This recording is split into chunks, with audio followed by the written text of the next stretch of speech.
सासंगजी प्रेमाने बोलूया।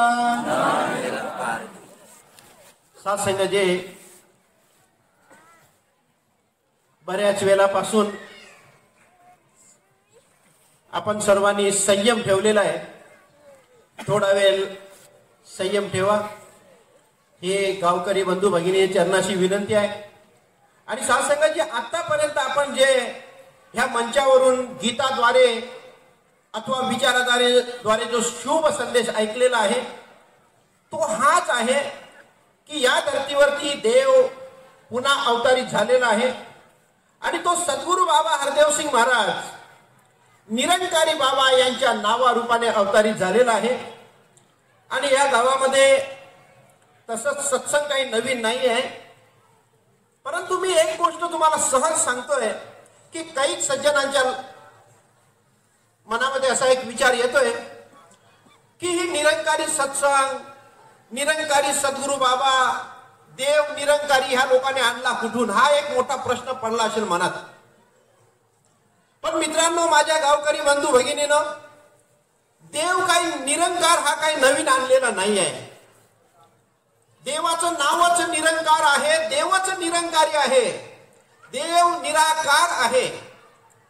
ज्याला आमच्या दरम्यान 4 वेद आहेत, 6 शास्त्र आहेत, 18 पुराण आहेत, अनेक उपनिषदक आहेत, अनेक गुरु गीता आहेत, अनेक साधू संत महापुरुषांची अभंगवाणी आहे। या सर्वांमध्ये वर्णन जे केलेलं आहे ते हेच केलेलं आहे की देव निर्गुण आहे, देव निराकार आहे। जसं आपण मगाशी इथून वर्णन केल्याप्रमाणे संत ज्ञानेश्वर महाराज, संत जगद्गुरु तुकाराम महाराज, संत एकनाथ महाराज, संत गोरा कुंभार चोखामेला चावता माली जनाबाई, श्री समर्थ रामदास स्वामी, एवढंच नव्हे तर भगवंत श्री कृष्णजी, या सर्वांचा आपण विचार घेऊया की तुमचं देवाबद्दल काय मत आहे। जसं तर हरिपाठामध्ये तेही वर्णन केलेलं आहे की त्रिगुण हे असार, निर्गुण हे सार, सारा सार विचार हरिपाठ, अव्यक्त निराकार, नाही ज्या आकार, जेथून या चराचर जासी भजे। महात्मा हेच वर्णन करतात की त्रिगुण म्हणजे वरती सूर्य चंद्र तारे, मध्ये जीव हवा आवाज, खाली धरती अग्नी पाणी, हे 3 लोक या संसारामध्ये आहेत। आणि या महात्मानं हेच सांगायचं आहे की हे त्रिगुण हे असार, म्हणजे ह्याच्यापासून तुम्हाला भौतिक सुख प्राप्त होतील पण आत्मिक सुख मात्र प्राप्त होणार नाही। मग त्याने आत्मिक सुखासाठी काय वर्णन केलेलं आहे की म्हणे त्रिगुण हे असार, निर्गुण हे सार, सारा सार विचार हरिपाठ, अव्यक्त निराकार, नाही ज्या आकार। म्हणे देव निर्गुण आहे, देव निराकार आहे, चराचरामध्ये व्याप्त आहे आणि तो आदी अनादी आहे।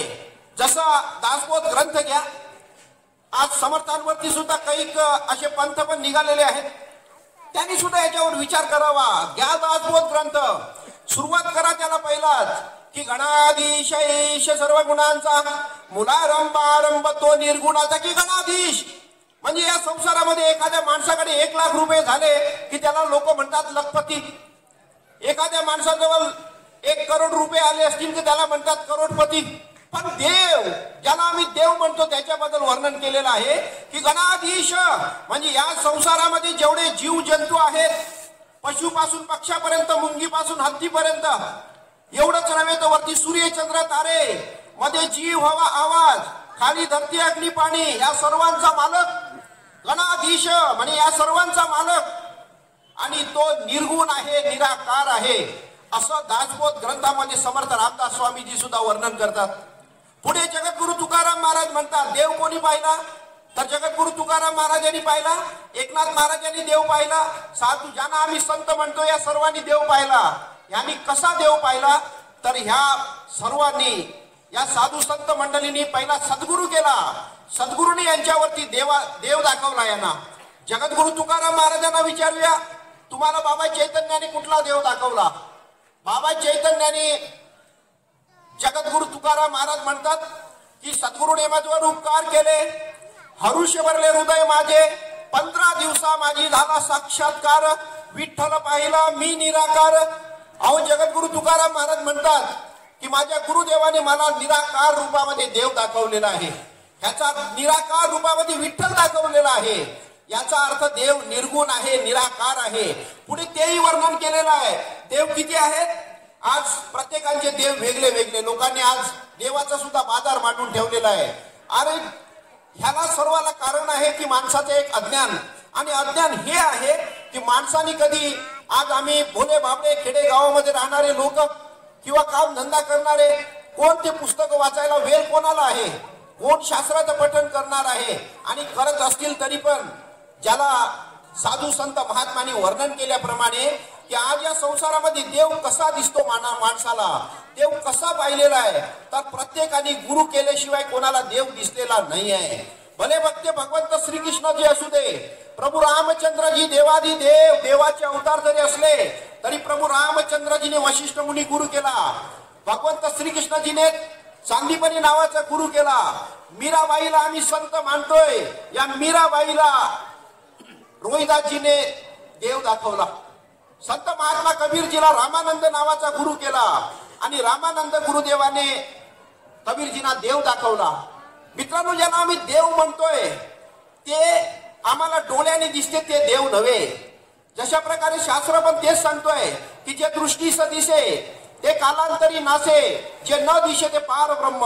पारब्रह्म ते शाश्वत, की पारब्रह्म ज्याला म्हणतोय ते शाश्वत आहे, आणि जे आम्हाला आमच्या डोळ्याने दिसते ते सहज दिसते म्हणे ते देव नाही. आजचा माणूस जी भक्ती करतोय त्या भक्तीला जशा प्रकारे जी साधू संतांनी किंवा धर्मग्रंथांनी ज्याला हे नाही त्याला सांगितलंय की हे देव नाही आहेत, ही भक्तीच नाही आहे, ज्या भक्तीची चूक सांगितलेली आहे, आजची माणसं तीच भक्ती करतात.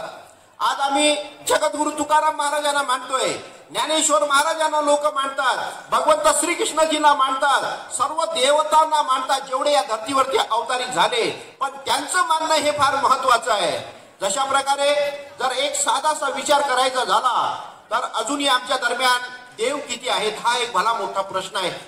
पण शास्त्रामध्ये म्हटलेलं आहे की एक देव आहे खरा, माया अटीला पसारा, शरण जावे संत जना, सत्य मानावे निर्गुणा. म्हणे देव एकच आहे. देव दोन चार, हिंदूचा देव वेगळा, मुसलमानाचा देव वेगळा, शिखांचा देव वेगळा, ईसाईंचा देव वेगळा, महाराज महाराजांचा देव वेगळा, आणि ब्राह्मणांचा देव वेगळा, असा देव वेगळा नाही आहे. देव एकच आहे, आणि त्याचंही वर्णन केलेलं आहे की एक देव आहे खरा, माया अटीला पसारा. परंतु तो एक जरी देव आहे तरी पण त्याच्या एक पडदा आहे, पुढे मायेचा पडदा आहे. आणि म्हणून महात्मा म्हणतात की एक देव आहे खरा, माया अटीला पसारा, शरण जावे संत जना, सत्य मानावे निर्गुणा. म्हणे देव माणसाला आपल्या डोळ्याने कदापि दिसत नाही. देव पाहण्यासाठी साधू संतांना शरण जावं लागतोय, आणि ते देव दाखवतील तर तो निराकार देव असला पाहिजे, असं ह्या श्लोकाचं वर्णन केलेलं आहे. आज आमच्या दरम्यान अनेक जाती धर्मामध्ये लोकांची वाटणी झालेली आहे. यालाही कारण माणसाचं अज्ञान आहे. प्रत्येक जण वेगवेगळ्या देवाला पूजतोय, हे सुद्धा एक माणसाचं अज्ञान आहे. सतयुगामध्ये ब्रह्म विष्णू महेशजी आले, त्रेतायुगामध्ये प्रभू रामचंद्रजी आले, द्वापार युगामध्ये भगवंत श्रीकृष्णजी आले, आमच्या या घोर कलियुगामध्ये कधी भगवंत विठ्ठल रूपामध्ये आला. आज देव निरंकारी बाबा हरदेव सिंग महाराज यांच्या रूपामध्ये अवतारित झालेला आहे. परंतु मित्रांनो, या सर्व धर्मग्रंथांना आणि या जेवढी युग होऊन गेले, या युगांचा जर हिसाब किताब केला तर शास्त्र तर हेच म्हणतोय की वेदा माझी भेद है, जाने विरला कोय, जब तक पक्की गुरु किल्ली नाही मिली, कहते की पाय लागे पंडितजी. माणसाला पक्की गुरु किल्ली मिळायला पाहिजे. पक्की गुरु किल्ली केवळ पूर्ण सद्गुरु जवळ असतोय. आज निरंकारी बाबा जो कोणी यांच्या जवळ येतोय त्यांना पक्की गुरु किल्ली देतात, आणि मग त्याला कुठली भीती राहत नाही. त्याला त्याच्या समोर पार ब्रह्माचा उलगडा होतोय. जसा देव कसा आहे म्हणे, अखंड मंडलाकारम व्याप्त एनम चराचरम तदपदम इदम दर्शितम तस्मै श्री गुरुवे नमः. की म्हणे देवाचे तुकडे तुकडे नाही आहेत, देव एक रूप आहे, अखंड आहे, सर्वत्र व्याप्त आहे. आणि असा देव आज या संसारामध्ये अनेक लोक म्हणतात की आम्ही गुरु केलेला आहे, कोणी या पंथामध्ये आहे, कोणी त्या पंथामध्ये आहे. मित्रांनो, तुम्ही तुमच्या गुरुला विचारा की आम्हाला तुम्ही खरा देव दाखवा. जो देव ज्याला देव म्हणतात तो भगवंत श्रीकृष्णजीने युद्धाच्या रणांगणामध्ये दोन्ही बाजूला सेना आहे, आणि दोन्ही बाजूला सेना असून मध्येच भगवंत श्रीकृष्ण आणि दोघा अर्जुनाचा संवाद चालू आहे आणि त्या युद्धाच्या रणांगणामध्ये भगवंत श्रीकृष्णजीने अर्जुनाला देव दाखवला. तुमच्या गुरुला तुम्ही विचारा की असा देव आम्हाला तुम्ही गुरुदेव दाखवा. जर दाखवला तर त्याला नमस्कार करा आणि त्याला पुढे काय करा की ज्याला जगद्गुरु तुकाराम महाराज म्हणतात की सर्वस्व हा देह अर्पिन चरणी मज कोणी देव दावी दया. अरे तुम्हाला कोणी असा देव दाखवेल त्याला तुम्ही सर्वस्व अर्पण करा. पुढे महात्मा म्हणतात की लागत असे पाया घेता लोटांगणी मज कोणी देव दावी दया. अरे असा तुम्हाला कोणी देव दाखवला त्याच्या चरणावर लोटांगण घाला, त्याला नमस्कार करा, त्याला वंदन करा आणि हात जोडून आखरी श्वास पर्यंत त्याचा दास बनून राहा. आणि अगर कोणाला असा देव न दिसत असेल, कोणी असमर्थता दाखवत असेल तर या निरंकारी बाबाजवळ, या निरंकारी सत्संग मध्ये बसा. एका क्षणामध्ये तुम्हाला देव दाखवला जाईल. मित्रांनो, या ठिकाणी जसा एक मुस्लिम बांधव पण त्याने आज एकच आहे या ठिकाणी, पण असे अनेक आहेत या सत्संग मध्ये की ज्यांनी इथे येऊन अल्लाहला पाहून घेतलं. तो अल्लाह कुठला की अल्लाह नूर उपाया सब कुदरत के बंदे. अरे अल्लाहचा नूर प्रत्येकामध्ये आहे. आमचा धर्मग्रंथ हेच सांगतोय की अल्लाह नूर उपाया सब कुदरत के बंदे एक नूर ते सब जग उपजे कोण भले कोण बंदे. या संसारामध्ये सर्व अल्लाहचे बंदे आहेत आणि सर्वांच्या मध्ये आतमध्ये शरीरामध्ये एक अल्लाहचा नूर आहे. आणि त्याच बघा ह्याच कशी याच्यामध्ये माणसाची कशी वाटणी झालेली आहे. माणूस कसा माणसाने कशी चूक करून राहिलेली आहे आपली स्वतःची, की ज्याला म्हटलेलं आहे, कोणी म्हणतो आमची काशी आहे, कोणी म्हणतो आमचा हज आहे, मक्का मस्जिद आहे, कोणी म्हणतो आमचं पंढरपूर आहे, तर कोणी अजून धर्मस्थानावरती लक्ष ठेवतोय. पण शास्त्र तर हेच सांगतोय की काशी काबा एक है राम रहीम. म्हणजे ह्याच्यामध्ये काही फरक नाही आहे, हे एकच आहेत. फक्त अज्ञानाने माणसाने त्याचे दोन भाग केलेले आहेत की काशी काबा एक है राम रहीम. आटा एक पक्वान्न अनेक.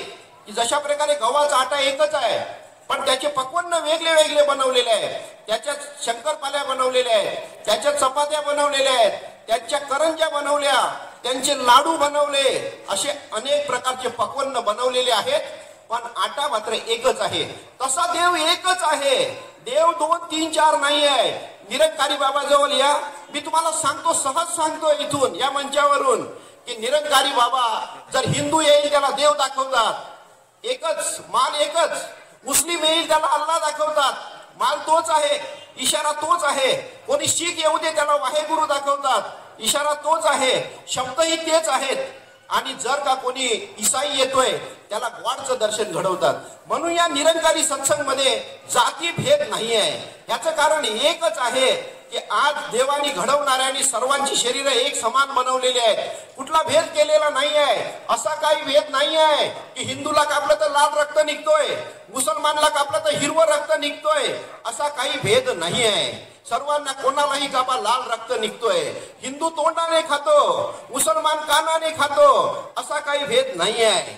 हिंदूचा सूर्य पूर्वेला उगवतो, पूर्वेचा सूर्य उगवतो तो हिंदूचा, आणि मुसलमानाचा पश्चिमेला उगवतो. असा काही भेद आहे का? अरे काहीच भेद नाही आहे. सर्वांसाठी सूर्य चंद्र तारे एक, सर्वांसाठी धरती एक. आम्ही हवा घेतो सोडतो ही सर्वांसाठी एक आहे. आणि एवढंच नव्हे तर आम्ही पाणी पितो हा सर्वांसाठी एक. भेद कुठला केलेला आहे तर आमच्या धर्माच्या ठेकेदार लोकांनी माणसाची वाटणी केलेली आहे, माणसाचे झगडे लावून दिलेले आहेत. हे सर्व समाप्त करायचे असतील तर मित्रांनो या निरंकारी बाबाकडे या सत्संग मध्ये बसा आणि तुम्ही देव पाहून घ्या. पहिला आधी देव पाहून घ्या ज्याचं नाव देव आहे.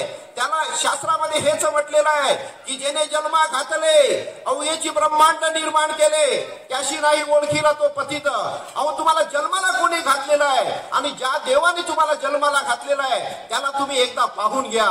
आणि जर का तो देव तुम्हाला दिसला नाही, त्या देवाला तुम्ही पाहिलं नाही, तर हा श्लोक हेच सांगतोय की ज्याने जन्मा घातले अवघेची ब्रह्मांड निर्माण केले, की ज्या देवाने तुम्हाला जन्माला घातलेला आहे त्यांनी हे सर्व पृथ्वी सूर्य चंद्र तारे जीव हवा आवाज धरती अग्नी पाणी त्याच परमात्म्याने हे सर्व विश्व निर्माण केलेलं आहे. आणि जर त्या देवाला ओळखलं नाही तर त्या माणसाला शाप दिलेला आहे आणि तो असा आहे की त्याला पतित सांगितलेला आहे. आणि अशा पतितांना पावन करण्यासाठी या धर्तीवरती देवाने अनेक वेळा अवतार घेतला. आज सुद्धा निरंकारी बाबाने तोच अवतार घेतलेला आहे की माणसाला शुद्ध बनवण्यासाठी. हा मंच जो आहे, ही सत्संग आहे, या सत्संगचा एकच श्लोकामध्ये सहज शब्दामध्ये लिहिलेलं आहे की इथे नटखट या रे, शुद्ध होऊन जा रे.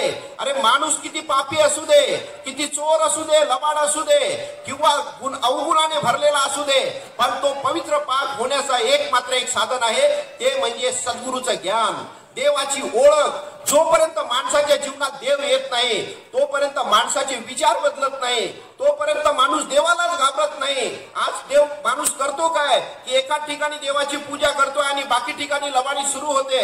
माणसाला हेच वाटते की फक्त तिथे देव आहे, इथे देव नाही आहे. परंतु देव संवंत चराचरामध्ये भरलेला आहे. ज्याला म्हटलेला आहे की मागे उभा मंगेश, पुढे उभा मंगेश, माझ्याकडे देव माझा पाहतो आहे. की देव मित्रांनो तुमच्या मागे आहे, देव तुमच्या पुढे आहे, देव उजवीकडे आहे, देव डावीकडे आहे, देव तुमच्या दाही दिशेला आहे. तुम्ही काय करताय हे देव पाहतो आहे. आणि अशा देवाला जोपर्यंत माणूस त्या देवाला पाहत नाही तोपर्यंत माणसाला देवाची भीतीच येत नाही. ज्याला एक आज निरंकारी बाबांनी जे ज्ञान दिलेलं आहे, हेच ज्ञान भगवंत श्रीकृष्णजीने अर्जुनाला युद्धाच्या रणांगणामध्ये दिलं. हेच ज्ञान त्या मीराबाईला रोहिदासजीने हेच ज्ञान दिलंय. इशारा तोच आहे, शब्दही तेच आहेत. फक्त एक गुरुजी शाळेतला शिक्षक बदली झालेला आहे, शाळेचा शिक्षक बदली होतो तसा फक्त बदली झालेला आहे. बाकी सर्व काही एक समान आहे, एक सारखंच आहे. मित्रांनो, आज या संसारामध्ये आमच्या धर्मात जवळ जेवढी धर्मग्रंथ आहेत, जेवढे शास्त्र आहेत, याचा उलगडा जर करायचा झाला तर आम्ही सतयुगाकडे लक्ष जाऊया. पहिला सतयुगामध्ये जाऊया. सतयुगामध्ये काय झालेलं आहे? सतयुग 32 लक्ष वर्ष सतयुग होतं. त्याच्यानंतर त्रेतायुग आलं, 16 लक्ष वर्ष त्रेतायुग आलेलं आहे. त्याच्यानंतर द्वापार युग आलं, 8 लक्ष वर्ष. आज 4 लक्ष वर्ष कलियुग आहे. सतयुगामध्ये माणूस 1 लक्ष वर्ष जगणारा माणूस, सतयुगामध्ये 1 लक्ष माणूस जगत होता. कोण विश्वास करेल त्याच्यावरती? पण मित्रांनो, तुम्हाला विश्वास करावाच लागेल, कारण त्या सतयुगामध्ये विश्वामित्रांनी 60,000 वर्ष तपश्चर्या केली. आणि म्हणून तुम्हाला मानावंच लागेल की या धर्तीवरती त्या सतयुगामध्ये 1 लक्ष वर्ष माणूस जगत होता. ते सतयुग निघून गेल्यानंतर त्रेतायुग आलाय. त्रेतायुगामध्ये देवाने 1 शून्य मागचा काढून टाकला आणि त्रेतायुगामध्ये माणूस 10,000 वर्ष जगायला लागला. त्रेतायुग निघून गेल्यानंतर द्वापार युग आलेला आहे. द्वापार युगामध्ये देवाने आणखी मागचा 1 शून्य काढून टाकलेला आहे आणि माणूस द्वापार युगामध्ये 1000 वर्ष माणूस जगायला लागला. त्रेतायुग निघून गेला, द्वापार युग निघून गेला, कलियुग आलेला आहे. कलियुगामध्ये देवाने आणखी 1 मागचा शून्य काढून घेतला आणि आजच्या कलियुगामध्ये माणसाचं आयुष्य 100 वर्ष झालेलं आहे. पण कलियुगाचा बराचसा हिस्सा निघून गेल्यामुळे आज कोण 100 वर्ष जगतोय? कोणाला गॅरंटी आहे की मी 100 वर्ष जगेन? साधसंगजी, अशा प्रकारे माझ्या प्रिय बंधू भगिनीनो, माणसाचं नुकसान होत आलेलं आहे. ज्याचा तुम्ही कधीतरी हिसाब करा की किती माणसाचं नुकसान होत आलेलं आहे. कुठे 1 लक्ष वर्ष ना कुठे आज 100 वर्ष, आणि त्याहूनही कमी झालेलं आहे. आणि एवढंच नव्हे तर सतयुगामध्ये माणूस 4 शेर जेवणारा माणूस त्रेतायुगामध्ये 3 शेर जेवायला लागला. द्वापार युगामध्ये 2 शेर जेवता जेवता या कलियुगामध्ये त्या एखाद्या माणसाला 1 शेर जेवण सांग तू जेव, संपतोय का बघा त्याला. अहो, हा सर्व हिसाब किताब केला तर माणसाचं नुकसान होत आलेलं आहे. पण माणसाने याच्याकडे कधीच लक्ष लावलेलं नाही आहे. माणसाला इथे लक्षच द्यावं लागेल. तुकाराम महाराज म्हणतात, तुका म्हणे आता तरी होई जागा, नाहीतर पुढे आहे दगा. आणि तो दगा चुकवायचा असेल तर या निरंकारी बाबाकडे. निरंकारी बाबा ब्रह्म ज्ञान देतात. ब्रह्म म्हणजे देव, ज्ञान म्हणजे देवाची ओळख. एक संत शेना नावी या धर्तीवरती होऊन गेला. संत शेना नावी म्हणतोय की ज्ञानदेव माझा आनंदाचा तारू. आज संसारामध्ये माणसाला या कलियुगामध्ये या संसाराचा कंटाळा आलेला आहे आणि म्हणून कोणी विष घेतोय, कोणी गाडी खाली आत्महत्या करतोय, कोणी आणखी काहीतरी करून टाकतोय, कोणी फास घेतोय. कारण माणसाला संसाराचा कंटाळा आलेला आहे की दुःख बांधवडी आहे हा संसार, सुखाचा विचार नाही कोठे. की या संसारामध्ये माणसं दुःखी झालेली आहेत. आणि दुःखी झालेल्या आहेत तर एखाद्या माणसाने जर फास घेतला किंवा एखाद्या माणसाने आत्महत्या केली की लोक लगेच चर्चा करतात की या सर्वांनी त्यांनी आत्महत्या केली. परंतु मित्रांनो, ज्या देवाने आपल्याला जन्माला घातलेला आहे त्या देवाची माणसाने एकदा ओळख केली, तो देव पाहिला की माणसाचं जन्म मरण समाप्त होतोय, जीवाला मुक्ती प्राप्त होतोय. पण देव न पाहता माणूस जेव्हा मरतोय, मग तो कुठल्या रोगाने मरू दे, ऍक्सिडेंट होऊ दे, कसा मरू दे, पण जर का त्यांनी देव पाहिला नाही तर त्याला आत्महत्यारा म्हणावं लागेल, कारण त्यांनी आत्म्याचं कल्याण केलं नाहीये. मित्रांनो, तुकाराम महाराज म्हणतात, तुका म्हणे जीवासाठी नाहीतर गोष्टीचं बोलू नये. माणसाने कल्याण करायचं आहे ते आत्म्याचं कल्याण करायचं आहे. हे शरीर आमचं जे आहे, या शरीराला म्हटलेलं आहे की चित जल गगन पावक समीरा पंच बनायत रे अदम शरीरा. अरे 5 तत्व तुम्ही बाजूला ठेवून द्या, पण आतमध्ये जो छट्टा जीव आहे त्याच्यावरती विचार करा, त्या जीवाचं कल्याण करा. अरे जोपर्यंत शरीरामध्ये जीव आहे तोपर्यंत ही 5 तत्व चालणार आहेत, बोलणार आहेत. हे 5 तत्व सर्व आपले कार्यरत आहेत. पण एकदा का शरीरातून जीव निघून गेला की त्या माणूस ते शरीर जरी कसं जरी असलं तरी ते चालत नाही, बोलत नाही. आज मेलेला एखादा मुर्दा असतोय, गेला की लोक आज जिवंत आहे तोपर्यंत त्या माणसाकडे कोणी डोकावून पाहत नाही. पण एकदा का त्याच्या शरीरातून जीव निघून गेला, खाली पडला की त्याला मुर्दा म्हणतात. आणि मग त्याच्या तोंडामध्ये पेढा भरवतात, त्याच्या तोंडामध्ये कोणी बर्फी टाकतोय, कोणी त्याला पाणी पाजतो, अमृत पाजतोय. मित्रांनो, वेल गेलेली आहे, तो काही खात नाही, पण हा देखावा करतात लोक. मित्रांनो, ह्या देखाव्याने कधीच कोणाचं कल्याण झालेलं नाही आहे. माणसाने बुद्धी चालवावी की आम्हाला देवाने कशासाठी जन्माला घातलेला आहे आणि या जगाचा सर्व रहाटगाडा कोण चालवतोय. सकाळी सूर्य पूर्वेला उगवतोय, संध्याकाळी पश्चिमेला मावळतोय. कोणाची कला चाललेली आहे. या धर्तीवरती अनेक माणसं जन्माला येतात, रोज अनेक माणसं मरतात. ही कोणाची कला आहे, कोणाची सत्ता आहे? सात संघाची एक प्रभू परमात्म्याची. जशा प्रकारे आज सुद्धा लोकांना जो भ्रम झालेला आहे, लोकांना वाटतो की हा देव आहे, कोणी म्हणतो तो देव आहे, कोणी म्हणतो मी ज्ञानेश्वरी वाचल्याशिवाय चहा पित नाही. मित्रांनो, वाचा, अवश्य वाचा तुम्ही, काही हरकत नाही. पण ज्ञानेश्वरीच्या पहिल्या श्लोकामध्ये काय म्हटलेलं आहे की म्हणे देवाची या द्वारी उभा क्षण भरी त्याने 4 मुक्ती साधिल्या. कोण सांगेल? कोणीतरी सांगावं की मी अमुक देवाच्या द्वारामधून गेलो, अनेक वेळा गेलो, मी तिरुपतीला जाऊन आलो, मी पंढरपूरला जाऊन आलो, मला मुक्ती प्राप्त झाली. विश्वासाने कोणीतरी सांगावं. मित्रांनो, देवाचं द्वार म्हणजे काय ह्याचा पहिला उलगडा करायला पाहिजे. देवाचं द्वार म्हणजे सद्गुरू. सद्गुरू जवळ जो कोणी येतोय त्याला देवाच्या दारामधून सद्गुरू आर पार करून देतात. हे काम हा श्लोक हेच सांगतोय आम्हाला की देवाची या द्वारी उभा क्षण भरी त्याने 4 मुक्ती साधिल्या.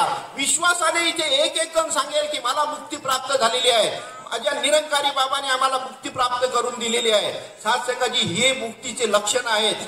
याला आम्ही सात संघाची देव म्हणतोय. देव कसा आहे? आम्ही देवपूजा करतोय, पण दुःख मात्र काही कमी होत नाही. अरे देव ज्याला दिसतोय त्याच्याबद्दल आमच्या अवतारवाणीमध्ये एक सुंदरसा वर्णन केलेलं आहे की प्रभू का घर ऐसा घर है, वहां ना दिन है ना रात है, ना रात दिन होत है, शांत सरोवर, सुख का सागर, दुख की कोई बात नहीं. अरे देवाच्या घरामध्ये, देवाच्या दरबारामध्ये दुःखाची कुठली भाषाच नाही आहे. अरे रोज अंधार होतोय, रोज रात्र होतोय, रोज सकाळ होतोय, सूर्य उगवतोय, चंद्र पौर्णिमेला पूर्ण आकारामध्ये येतोय, अमावस्या दिवशी चंद्र अजिबात दिसत नाही, कलेने वाढत जातोय, कलेने कमी होतोय. हे सर्व होणारच आहे आणि हे चालूच राहणार आहे. ही देवाची आपली सत्ता आहे. मित्रांनो, ह्याच्यावर तरी विचार करा. आज आमच्या दरम्यान जी संत मंडळी होऊन गेले, जशा प्रकारे साधू संत हेच म्हणतात, आमच्या दरम्यान धर्मग्रंथ हेच म्हणतोय, देवाला विनवणी करतोय. एक श्लोक अभंग तोही आहे की जनीच्या घरी तू ओढलेस जाते, जोडून या नाते पांडुरंगा. की हे देवा, हे विठ्ठला, हे पांडुरंगा, तू जनाबाईच्या घरी दलन दळण्याचं काम केलं, त्या जनाबाई बरोबर नातं जोडलं, मग माझ्या बरोबर का नाही? सात संघाची. पण आधी त्या देवाला ओळखायला पाहिजे, त्या पांडुरंगाला पाहायला तर पाहिजे की तो पांडुरंग कसा आहे. देव दगड किंवा माती नाही आहे मित्रांनो. देव माती म्हणजे देव नाही आहे, कागदाचा फोटो म्हणजे देव नाही. देव एक अफाट शक्ती आहे, ज्याला म्हटलंय की जमी जमा के बीच में एक समस्त ज्योत है, ना बाढ़ है ना घाट है, ना बाढ़ घाट होत आहे. आणि जो ज्याला देव दिसतोय, ज्यांनी देव पाहिलेला आहे, असा एक साधू संत महात्मा म्हणतोय, देवाला अरदास करतोय, देवाला विनवणी करतोय की देख तेरे संसार का क्या हाल हो गया भगवान. सूरज ना बदला, चांद ना बदला, ना बदला आसमान, मगर बदल गया इंसान. अरे आजचा माणूस बदललेला आहे. सूर्य चंद्र तारे तेच आहेत. सतयुग निघून गेलं म्हणून सूर्य चंद्र तारे बदललेले नाहीये. आजचा माणूस बदललेला आहे. आणि देवाला भक्तच, जो भक्त असतो तोच देवाला एक विनवणी करतोय. मित्रांनो, दुःख तर सर्वांनाच येतात आणि दुःख बांधवणी आहे हा संसार. सुखाचा विचार नाही कोठे, की या संसारात दुःखाने भरलेला आहे. एकदा संत नामदेव महाराजांवरती दुःख आलं आणि नामदेव महाराजांवरती दुःख आलं. त्यांनी पाहिलं की दुःख काय कमी होत नाही, दुःख काय जात नाही. आणि म्हणून नामदेव महाराज देवाला पांडुरंगाला एकदा विनवणी केली, दोनदा विनवणी केली, दुःख काय कमी होत नाही. शेवटी नामदेव महाराज देवाजवळ उभे, देवाला स्मरण करून देवाजवळ अरदास करायला लागले की तुझा माझा देवा कार्य वैराचार, दुःखाचे डोंगर दाखविशी, तुझी देवा आम्ही केली होती आशा. बर्वे ऋषिकेशा कलो आले, असे काय देवा आले तुझ्या मना, भले बांधून देशी यमा हाती. नामा म्हणे देवा करा माझी किव, नाहीतर जीवच घ्यावा माझा. अरे देवा, तुझ्या हातामध्ये सर्व सत्ता आहे, तू जगाचा करता करविता आहे, तू पालन करता आहे. देवा तू माझं दुःख कमी कर, आणि जर तुझी इच्छा असेल तर तू मला साथ संगाची एवढी हिंमत देवाला कोणी सांगतोय का देवा मला असं करून टाक? नाही साथ संगाची.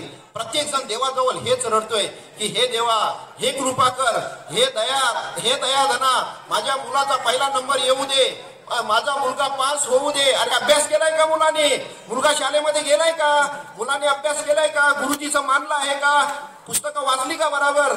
सांगायची काय जरूरत आहे? अरे अभ्यास कर बराबर. साथ सांगायची तसं माणूस देवाला जवळ प्रार्थना तर करतोय, पण आधी देवाला पाहिलंय का? एक माणूस सांगतो देवा माझी लॉटरी लागू दे. अरे तुझं काय बिघडणार आहे? देवाला पण दम देतात लोक. आजची लोक अशी पण आहेत, जातात आणि देवाला दम देतात, नारळ ठेवतात, पैसे ठेवतात, पक्वान्न ठेवतात आणि देवाला सांगतात की देवा तू माझी एकदा लॉटरी लागू दे, माझी गरिबी जाऊ दे, तुझं काय नुकसान होणार आहे? अरे माझी लॉटरी लावून दे तू. देव पण विचार करतो की देव त्याला विचारतोय अरे तू तिकीट घेतला आहे का? तर मग त्याने तिकीट घेतलं नाही. आणि असा काही देव लॉटरी आपोआप लागेल का? पहिला लॉटरीचं तिकीट घ्यायला पाहिजे. तसा देव पाहायला पाहिजे. देव पाहून नंतर देवाला प्रार्थना करता येतोय. अशीच प्रार्थना होत नाही.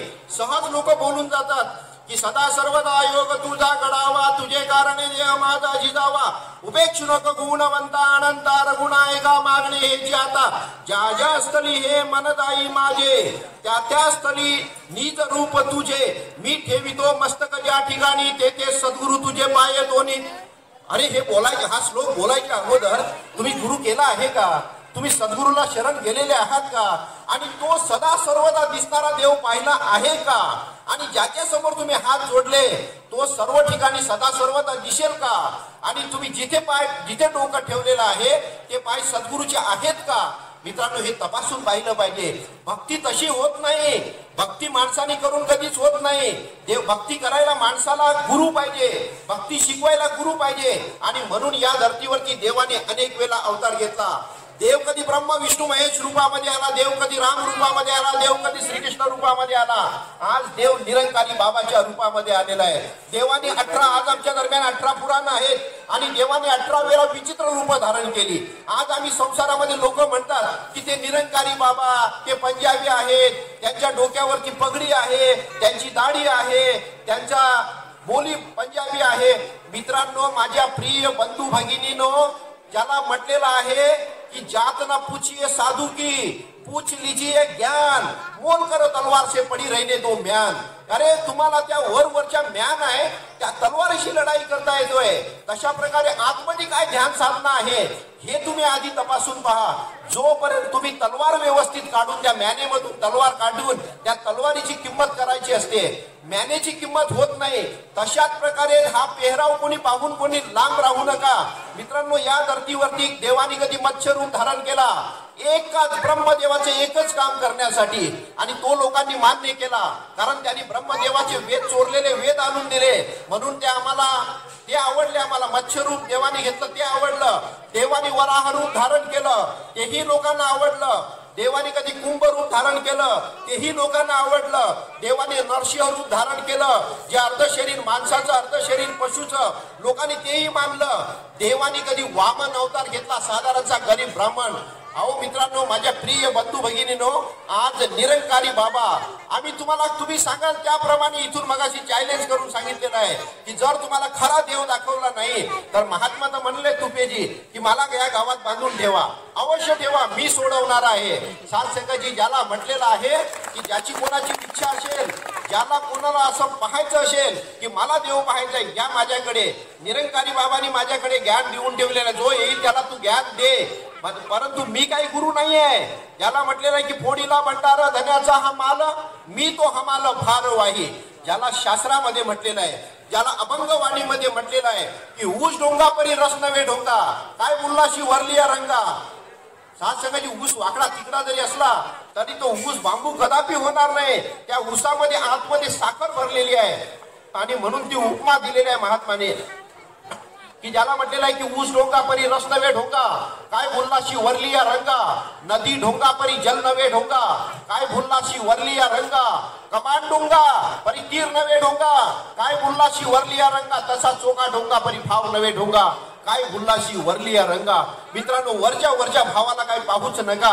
अगदी आतमध्ये काय ध्यान साधना आहे इथे तुम्ही पाहून घ्या, इथे तुम्ही लक्ष लावा. सात्संग जी आतमध्ये ब्रह्म ज्ञान साधना भरलेली आहे ती सद्गुरू बाबा हरदेव सिंग महाराज यांच्या. आणि जशा प्रकारे इथून सर्वांनी वर्णन केलेलं आहे, बोलायचं काहीच बाकी ठेवलेलं नाहीये. आणि तुम्हाला करबद्ध प्रार्थना आहे की एकदा सर्वांनी ज्ञान घ्या, आणि एकदा ज्ञान घ्या, परमात्मा पाहून घ्या, आणि त्याच वेळेला कोणाचे प्रश्न असतील तेही विचारून पहा.